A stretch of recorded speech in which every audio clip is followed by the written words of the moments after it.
Hello दोस्तों, मैं अमित कुमार सिंह आपका अमित सिविल सर्विसेज एकेडमी में एक बार फिर से स्वागत करता हूं। दोस्तों, मेरे चैनल पर daily Bihar current affairs upload होते हैं जिसमें हम लोग 6 अखबारों का निचोड़ देखते हैं।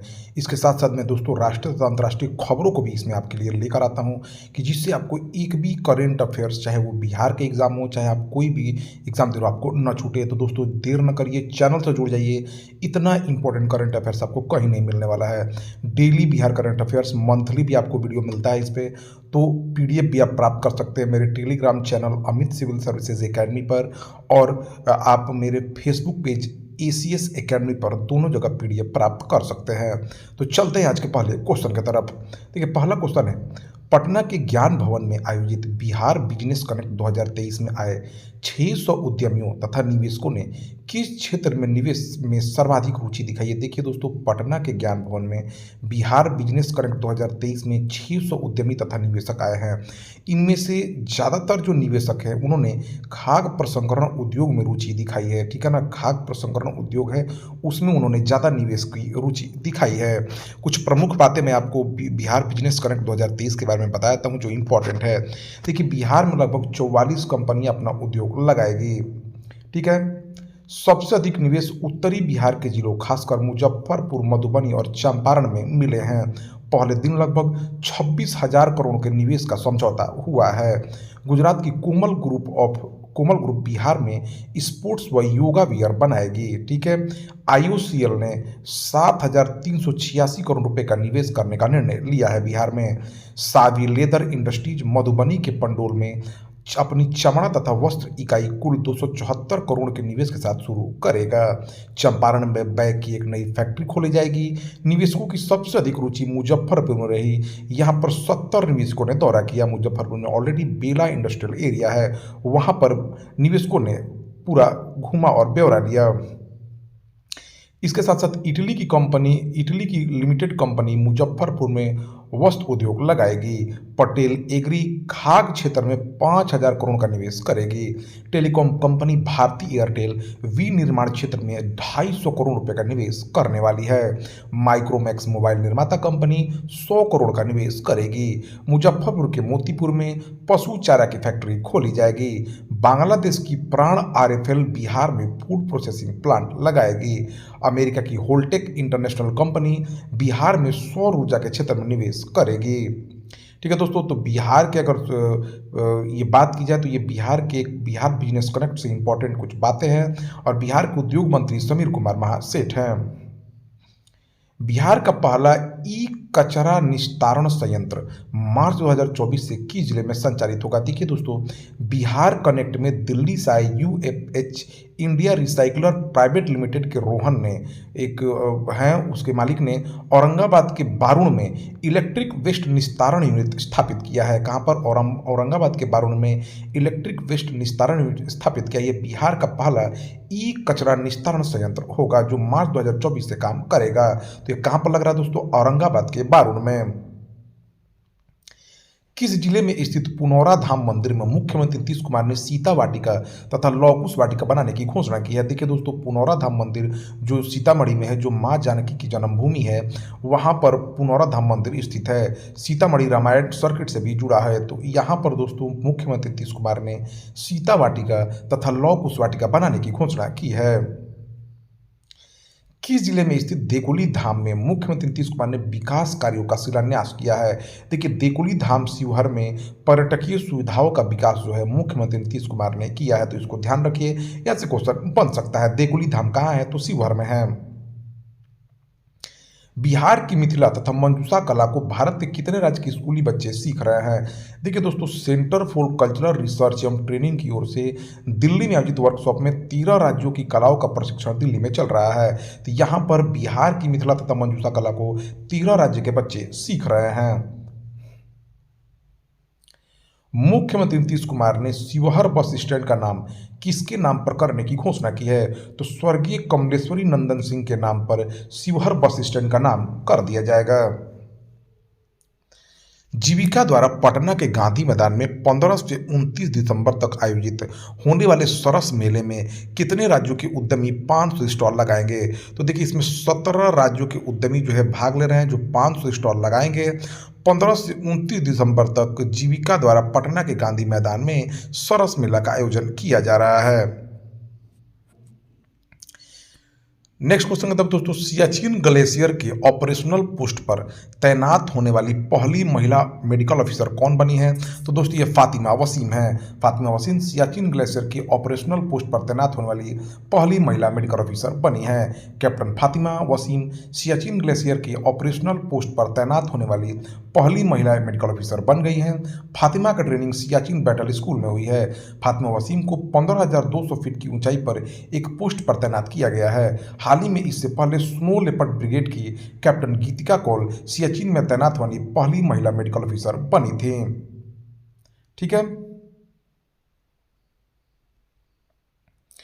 अंतर्राष्ट्रीय लैंगिक समानता पुरस्कार 2023 से किस देश की एनजीओ को सम्मानित किया गया है? तो देखिए, अंतर्राष्ट्रीय लैंगिक समानता पुरस्कार 2023 से जो है अफगानिस्तान के एक एनजीओ को सम्मानित किया गया है। फिनलैंड ने अफगानिस्तान के एक गैर सरकारी संगठन को अंतर्राष्ट्रीय लैंगिक समानता पुरस्कार 2023 से सम्मानित किया है।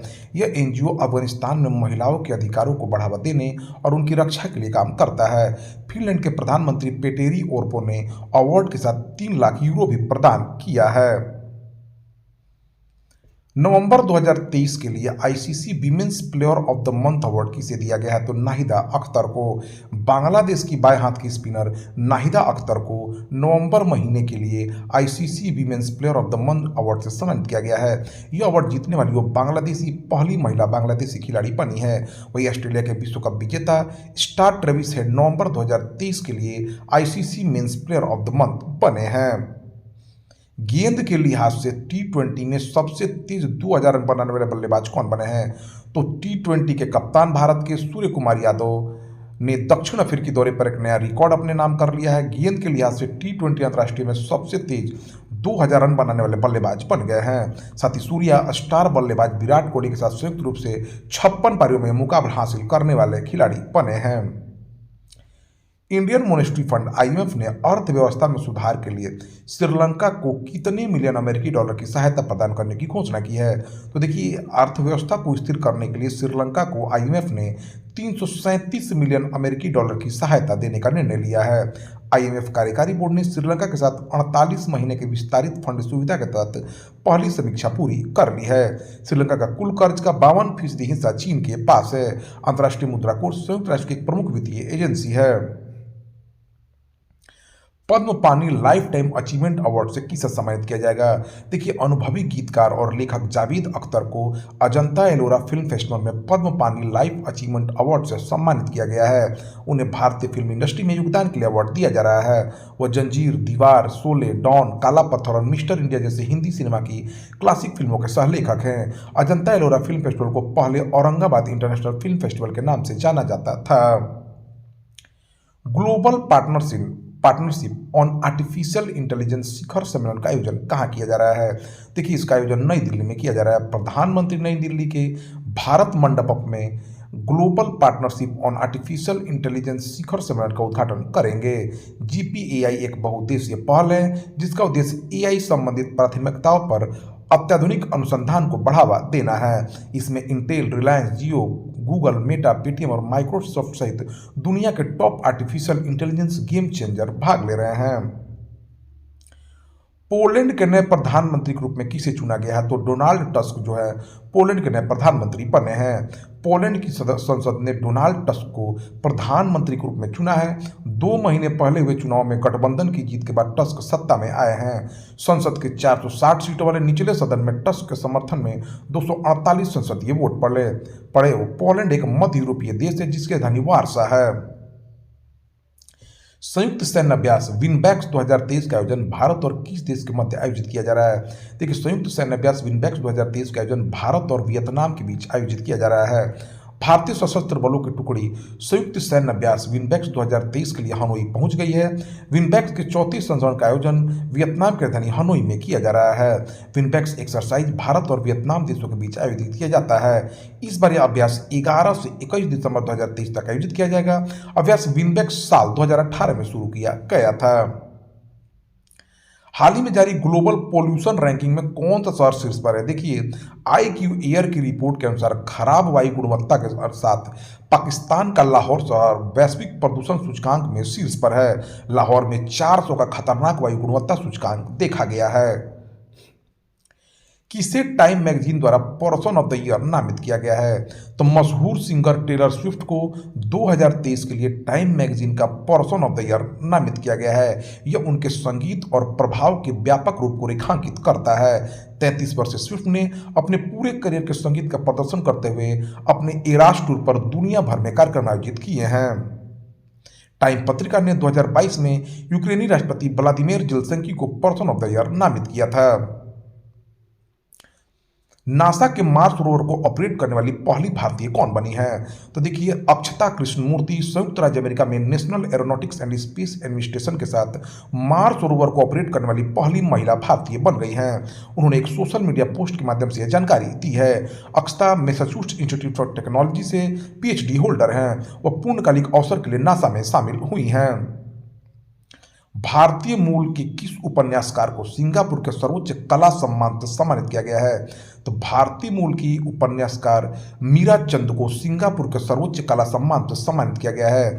सिंगापुर में भारतीय मूल की लेखिका 81 वर्षीय मीरा चंद को कलात्मक उत्कृष्टता और देश की कला और संस्कृति परिदृश्य को समृद्ध बनाने में उनके योगदान के लिए देश के सबसे प्रतिष्ठित कला सम्मान कल्चरल मेडेलियन से सम्मानित किया गया है। राष्ट्रपति थर्मन मुगरत्नम ने चंद को साथी उपन्यास सुचेन क्रिस्टिन लिम और मलय नृत्य के दिग्गज उस्मान अब्दुल हामिद के साथ अवार्ड दिया है। प्रो कबड्डी लीग की पटना पायरेट्स टीम का टाइटल स्पॉन्सर कौन है? तो देखिए दोस्तों, जान लीजिए, बिहार सरकार प्रो कबड्डी लीग की पटना पायरेट्स टीम को स्पॉन्सर करेगी। बिहार सरकार प्रो कबड्डी लीग की पटना पायरेट्स टीम का टाइटल स्पॉन्सर होगा। पटना पायरेट्स के खिलाड़ी आनंद में बिहार लिखी जर्सी पहनकर खेलेंगे। बिहार पहली बार किसी खेल का प्रायोजक बन रहा है। प्रो कबड्डी लीग में पटना के संदीप कुंवर को पहली बार बिहार से पटना पायरेट्स की टीम में चुना गया है। सियाचिन में तैनात होने वाले भारतीय सेना की पहली महिला चिकित्सा अधिकारी कौन बनी है? तो देखिए दोस्तों, गीतिका कौल बनी है। कौन बनी है? पहली महिला चिकित्सा अधिकारी गीतिका कौल बनी थी, अब दूसरी भी बन गई है, जो मैंने बताया पहला क्वेश्चन। स्नो लेपर्ड ब्रिगेड की कैप्टन गीतिका कौल ने दुनिया के सबसे ऊंचे युद्ध क्षेत्र सियाचिन में तैनात होने वाली भारतीय सेना की पहली महिला चिकित्सा अधिकारी बनकर इतिहास रच दिया है। दुनिया के पहले पोर्टेबल हॉस्पिटल का उद्घाटन कहाँ किया गया है? तो देखिए, दुनिया के पहले पोर्टेबल हॉस्पिटल का उद्घाटन हरियाणा के गुरुग्राम में किया गया है। इसे आपातकालीन स्थल पर 1 घंटे के भीतर स्थापित किया जा सकता है। इसका उपयोग किसी भी आपातकालीन क्षेत्र या आपदा प्रभावित क्षेत्र में किया जा सकता है। इसमें 200 रोगियों तक के इलाज की क्षमता है। हरियाणा के मुख्यमंत्री मनोहर लाल खट्टर हैं। हरियाणा के राज्यपाल बंडारू दत्तात्रेय हैं। समृद्धि कॉन्क्लेव नामक डीपटेक स्टार्टअप प्रोत्साहन अभियान कहाँ शुरू किया गया है? तो IIT रोपड़ में। पंजाब के राज्यपाल और चंडीगढ़ के प्रशासक बनवारी लाल पुरोहित ने कृषि और जल प्रौद्योगिकी में नवाचार को बढ़ावा देने के लिए डीपटेक स्टार्टअप प्रोत्साहन अभियान का उद्घाटन किया है। समृद्धि कॉन्क्लेव नामक इस डीपटेक स्टार्टअप प्रोत्साहन की शुरुआत IIT रोपड़ में की गई है। इसका आयोजन प्रौद्योगिकी और नवाचार केंद्र iHub FWH द्वारा किया गया है। भारतीय रेलवे ने रेल पटरियों पर हाथियों से होने वाली दुर्घटनाओं को रोकने के लिए कौन सी तकनीक पेश की है? तो गजराज सुरक्षा। भारतीय रेलवे ने रेल पटरियों पर हाथियों से होने वाले दुर्घटनाओं को रोकने के लिए गजराज सुरक्षा नामक अत्याधुनिक तकनीक पेश की है। यह रेलवे ट्रैक के करीब आने वाले हाथियों का पता लगाने के लिए आर्टिफिशियल इंटेलिजेंस आधारित एल्गोरिथम और संवेदनशील ऑप्टिकल फाइबर केबल के नेटवर्क का उपयोग करता है। इसका उद्देश्य ट्रेन दुर्घटनाओं से मरने वाले हाथियों को बचाना है। भारतीय रेलवे इस तकनीक को पश्चिम बंगाल, उड़ीसा, झारखंड, असम, केरल, छत्तीसगढ़ के कुछ हिस्सों और तमिलनाडु में शुरू करने की योजना बना रहा है। भारत के रेलवे सह संचार मंत्री अश्विनी वैष्णव हैं। रेलवे बोर्ड के अध्यक्ष जया वर्मा सिन्हा हैं। हाल ही में किस भारतीय को फ्रांस के शीर्ष नागरिक सम्मान लीजन दी होनूर से सम्मानित किया गया है? तो VR ललिता अंबिका को, जो भारतीय मूल की फ्रांस के शीर्ष नागरिक सम्मान लीजन दी होनूर से सम्मानित किया गया है। फ्रांस की राजधानी की बात की जाए तो ये पेरिस है। फ्रांस की मुद्रा यूरो है। फ्रांस के राष्ट्रपति इमैनुअल मैक्रों हैं। फ्रांस के प्रधानमंत्री एलिजाबेथ बॉर्न हैं। शिक्षा के जरिए जीवन परिवर्तन के लिए खुद को समर्पित करने वाले किस व्यक्ति को 2023 के प्रतिष्ठित यूएनएचसीआर नॉनसेंस शरणार्थी पुरस्कार से सम्मानित किया गया है? देखिए, शिक्षा के जरिए जीवन परिवर्तन के लिए खुद को समर्पित करने वाले एक व्यक्ति हैं अब्दुल्लाही मीर, जो सोमालिया के रहने वाले हैं। उनको प्रतिष्ठित यूएनएचसीआर नॉनसेंस शरणार्थी पुरस्कार से सम्मानित किया गया है। ठीक है, याद रखिए, यूएनएचसीआर नॉनसेंस शरणार्थी पुरस्कार से अब्दुल्लाही मीर, जो सोमालिया के हैं, उनको सम्मानित किया गया है। दुबई में चल रहे वैश्विक पर्यावरण सम्मेलन COP28 में जीवाश्म ईंधन के उपयोग को कब तक खत्म करने का लक्ष्य रखा गया है? तो देखिए 2025 तक जीवाश्म ईंधन के उपयोग को खत्म करने का लक्ष्य रखा है पूरे देशों ने जो COP28 में भाग ले रहे हैं। श्रीलंका क्रिकेट बोर्ड के चयन समिति के नए अध्यक्ष कौन बने हैं? तो उपुल थरंगा श्रीलंका क्रिकेट बोर्ड के चयन समिति के नए अध्यक्ष बने हैं। श्रीलंका की राजधानी की बात की जाए तो श्रीलंका की वर्तमान विधायी राजधानी श्री जयवर्धनेपुरे कोट्टे है और कार्यकारी और न्यायिक राजधानी कोलंबो है। इसकी मुद्रा श्रीलंकाई रुपया है। श्रीलंका के राष्ट्रपति रानिल विक्रमसिंघे हैं। श्रीलंका के प्रधानमंत्री दिनेश गुणवर्धने हैं। एप्पल की सहयोगी कंपनी फॉक्सकॉन ग्रुप भारत में कितने करोड़ रुपए का निवेश करेगी? तो एप्पल की सहयोगी कंपनी फॉक्सकॉन ग्रुप भारत में 8300 करोड़ रुपए का निवेश करेगी। फॉक्सकॉन जो है एप्पल के मोबाइल के पार्ट्स बनाती है। किस राज्य सरकार ने भारत के पहले दूरसंचार उत्कृष्टता केंद्र को शुरू करने की घोषणा की है? तो देखिए दोस्तों, उत्तर प्रदेश ने जो है भारत के पहले दूरसंचार उत्कृष्टता केंद्र को शुरू करने की घोषणा की है। उत्तर प्रदेश के मुख्यमंत्री योगी आदित्यनाथ हैं। उत्तर प्रदेश के राज्यपाल आनंदीबेन पटेल हैं। किस राज्य के गारो दमकंदा पोशाक, लारनाई मिट्टी के बर्तन और गारो चुबीची मादक पेय को जीआई टैग मिला है? तो मेघालय के गारो दमकंदा पोशाक, लारनाई मिट्टी के बर्तन और गारो चुबीची नामक मादक पेय को जीआई टैग मिला है। मेघालय के मुख्यमंत्री कॉनराड संगमा है। मेघालय के राज्यपाल फागू चौहान है। किस राज्य सरकार ने महिलाओं, लड़कियों तथा ट्रांसजेंडर व्यक्तियों को मुफ्त यात्रा प्रदान करने के उद्देश्य से महालक्ष्मी योजना शुरू की है? देखिए दोस्तों, तेलंगाना में कांग्रेस का सरकार बना है। वहां पर सरकार बनते ही तेलंगाना सरकार ने महिलाओं, लड़कियों तथा ट्रांसजेंडर व्यक्तियों को मुफ्त यात्रा प्रदान करने के उद्देश्य से महालक्ष्मी योजना शुरू की है। तेलंगाना के नए मुख्यमंत्री रेवंत रेड्डी बने हैं। तेलंगाना के राज्यपाल तमिलसाई सौंदरराजन हैं। किस संस्थान ने पानी से आर्सेनिक तथा धातु आयनों को हटाने और पानी की गुणवत्ता सुधारने हेतु अमृत तकनीक को विकसित किया है? तो आईआईटी मद्रास ने दोस्तों पानी से आर्सेनिक तथा धातु आयनों को हटाने के लिए, जिससे पानी की गुणवत्ता सुधरे, उसके लिए अमृत तकनीक आईआईटी मद्रास ने विकसित किया है। कौन सा देश तरल ऑक्सीजन मीथेन संचालित रॉकेट जूके 2 का उपयोग कर उपग्रह लॉन्च करने वाला दुनिया का पहला देश बना है? तो चीन की एक कंपनी ने दोस्तों ये लॉन्च किया है। ठीक है, मीथेन संचालित रॉकेट जूके 2 का उपयोग कर इन्होंने उपग्रह लॉन्च किया है चीन ने। चीन की अगर राजधानी बात की है तो बीजिंग है। चीन की मुद्रा युआन, जिसे रनीमनबी के नाम से भी जाना जाता है। चीन के राष्ट्रपति शी जिनपिंग है। चीन के प्रधानमंत्री ली कियांग हैं। तो दोस्तों, यह रहा 14 दिसंबर 2023 के सभी इंपॉर्टेंट बिहार करंट अफेयर्स। दोस्तों, तो ऐसे ही इंपॉर्टेंट करंट अफेयर्स प्राप्त करने के लिए हमारे चैनल से जुड़ जाइए। इससे इंपॉर्टेंट बिहार करंट अफेयर्स, राष्ट्रीय तो अंतर्राष्ट्रीय करंट अफेयर आपको देखने को नहीं मिलेगा। तो चैनल अभी भी देर नहीं हुआ दोस्तों, चैनल से जुड़ जाइए, चैनल को सब्सक्राइब कर लीजिए, डेली देखिए। Thank you for watching my video.